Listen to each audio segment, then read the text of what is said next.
Balance between the private and the public economy.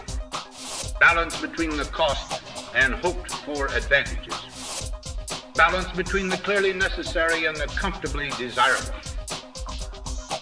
Balance between our essential requirements as a nation and the duties imposed by the nation upon the individual. Balance between actions of the moment and the national welfare of the future. Good judgment seeks balance and progress.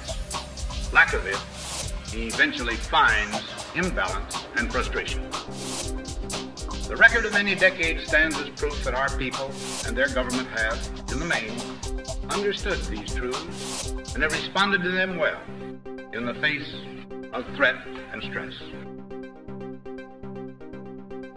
But threats, new in kind or degree, constantly arise. Of these I mention two only. A vital element in keeping the peace is our military establishment. Our arms must be mighty, ready for instant action, so that no potential aggressor may be tempted to risk his own destruction. Our military organization today bears little relation to that known of any of my predecessors in peacetime, or indeed by the fighting men of World War II or Korea. Until the latest of our world conflicts, the United States had no armaments industry.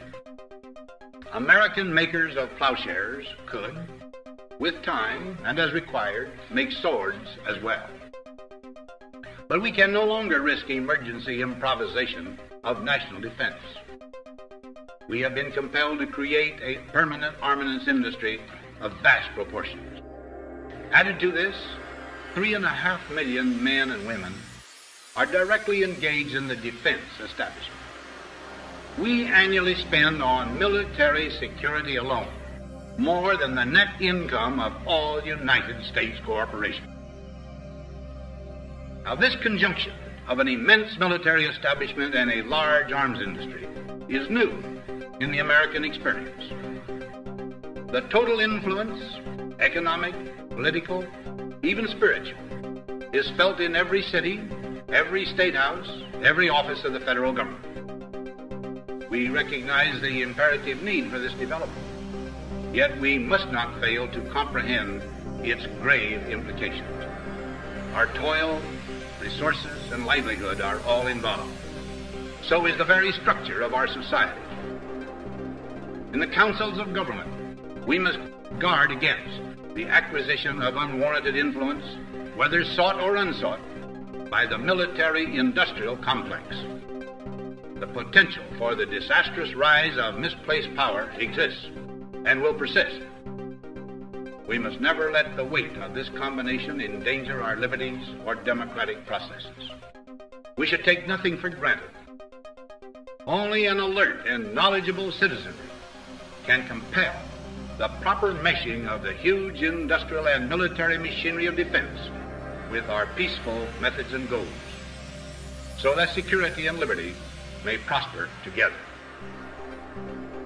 Akin to and largely responsible for the sweeping changes in our industrial military posture has been the technological revolution during recent decades. In this revolution, research has become central. It also becomes more formalized, complex, and costly. A steadily increasing share is conducted for, by, or at the direction of the federal government.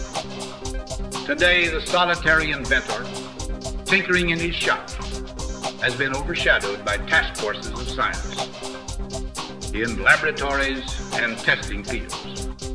In the same fashion, the free university, historically the fountainhead of free ideas and scientific discovery, has experienced a revolution in the conduct of research.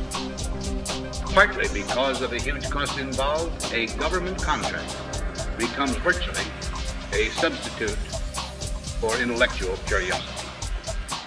For every old blackboard, there are now hundreds of new electronic computers. The prospect of domination of the nation's scholars by federal employment, project allocations, and the power of money is ever present and is gravely to be regarded. Yet in holding scientific research and discovery in respect, as we should, we must also be alert to the equal and opposite danger that public policy could itself become the captive of a scientific, technological elite.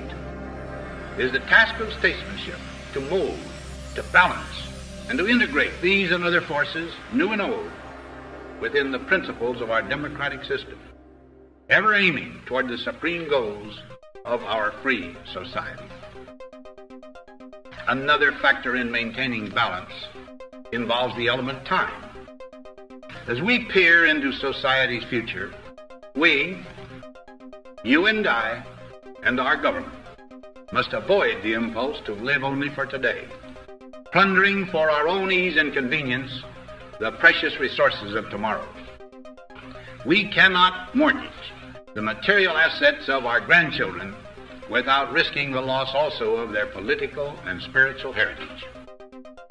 We want democracy to survive for all generations to come, not to become the insolvent phantom of tomorrow.